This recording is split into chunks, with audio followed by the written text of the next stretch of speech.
Chapter 3. Come away, come away. For a moment after Mr. and Miss Darling left the house, the night lights by the beds of the 3 children continued to burn clearly. They were awfully nice little night lights, and one cannot help wishing that they could have kept awake to see Peter. But Wendy's light blinked and gave such a yawn that the other 2 yawned also, and before they could close their mouths, all the 3 went out. There was another light in the room now, 1,000 times brighter than the night lights, and in the time we have taken to say this, it had been in all the drawers in the nursery looking for Peter's shadow, rummaged the wardrobe and turned every pocket inside out.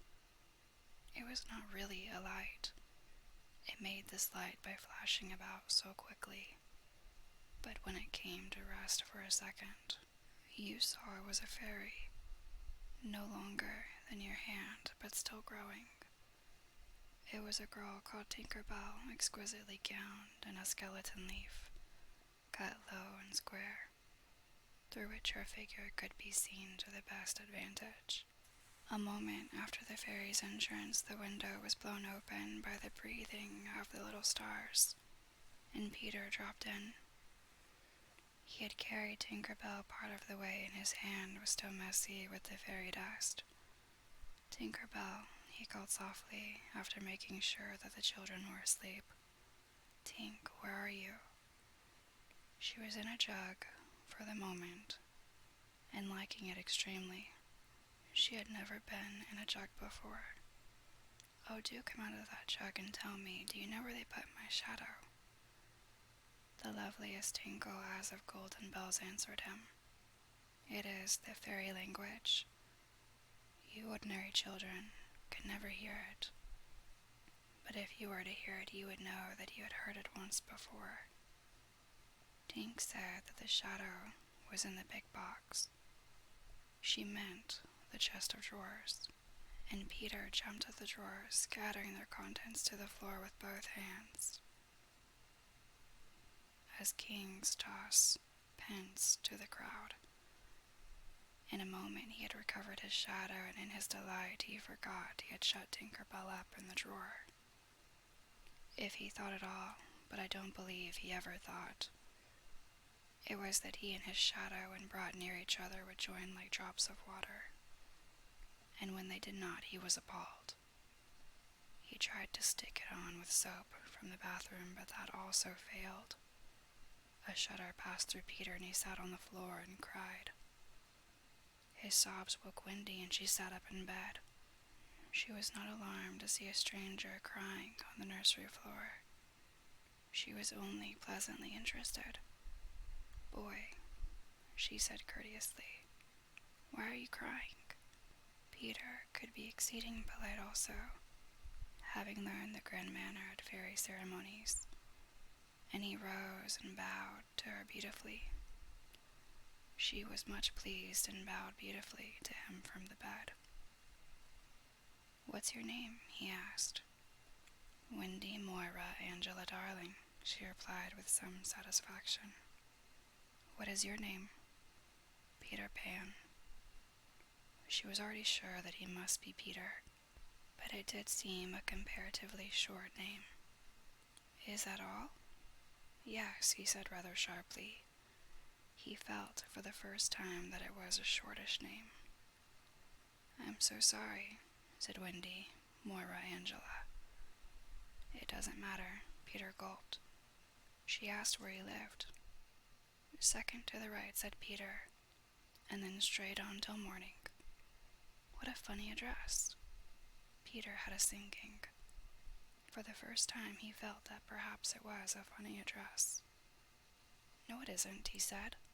I mean, Wendy said nicely, remembering that she was hostess. Is that what they put on the letters? He wished she had not mentioned letters. Don't get any letters, he said, contemptuously. But your mother gets letters? Don't have a mother, he said.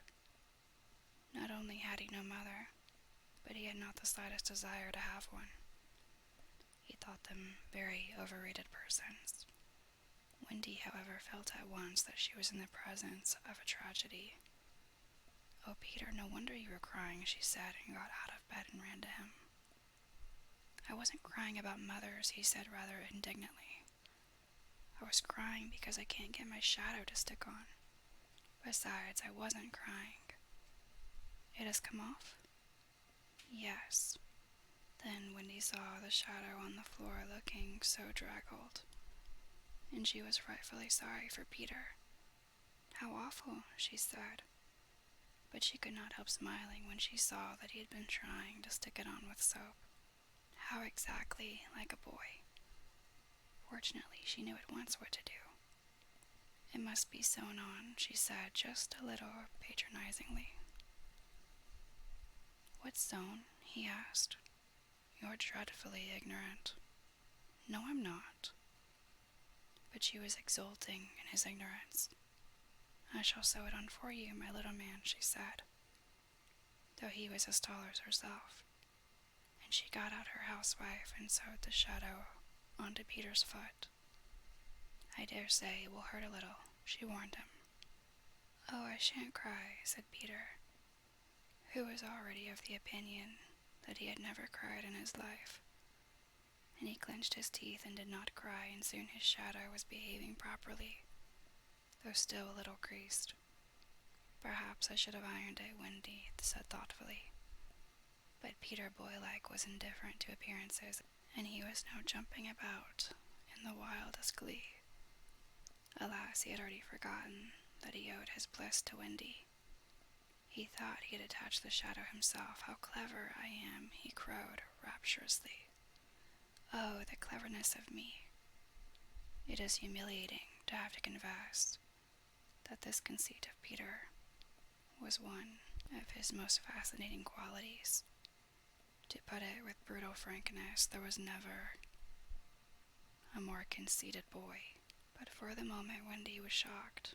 "You conceit," she exclaimed with frightful sarcasm. "Of course I did nothing." "You did a little," Peter said carelessly, and continued to dance. "A little," she replied. "If I am no use, I can at least withdraw." And she sprang in the most dignified way into bed and covered her face with the blankets. To induce her to look up, he pretended to be going away, and when this failed, he sat on the end of the bed and tapped her gently with his foot. "Wendy," he said, "don't withdraw. I can't help crowing, Wendy, when I'm pleased with myself." Still, she would not look up, though she was listening eagerly. "Wendy," he continued, in a voice that no woman has ever yet been able to resist. "Wendy, one girl is more use than 20 boys." Now Wendy was every inch a woman, though there were not very many inches, and she peeped out of the bedclothes. "Do you really think so, Peter?" "Yes, I do. I think it's perfectly sweet of you," she declared, "and I'll get up again." And she sat with him on the side of the bed. She also said she would give him a kiss if he liked, but Peter did not know what she meant, and held out his hand expectantly. "Surely you know what a kiss is?" she asked, aghast.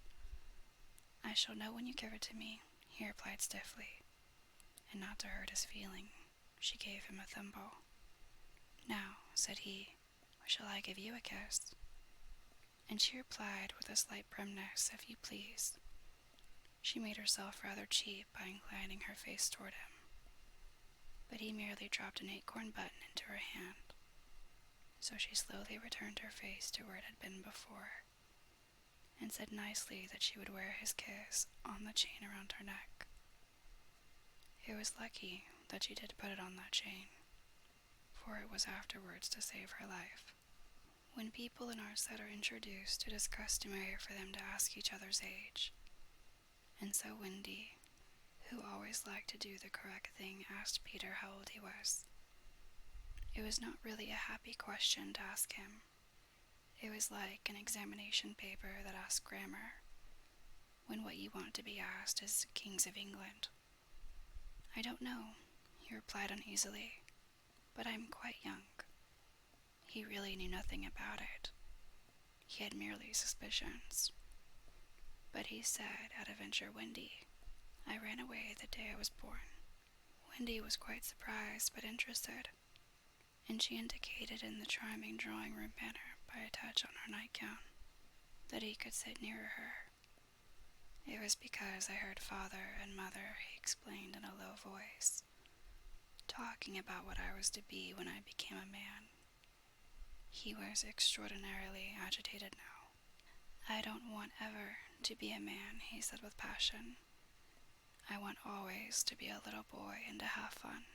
So I ran away to Kensington Gardens and lived a long, long time among the fairies.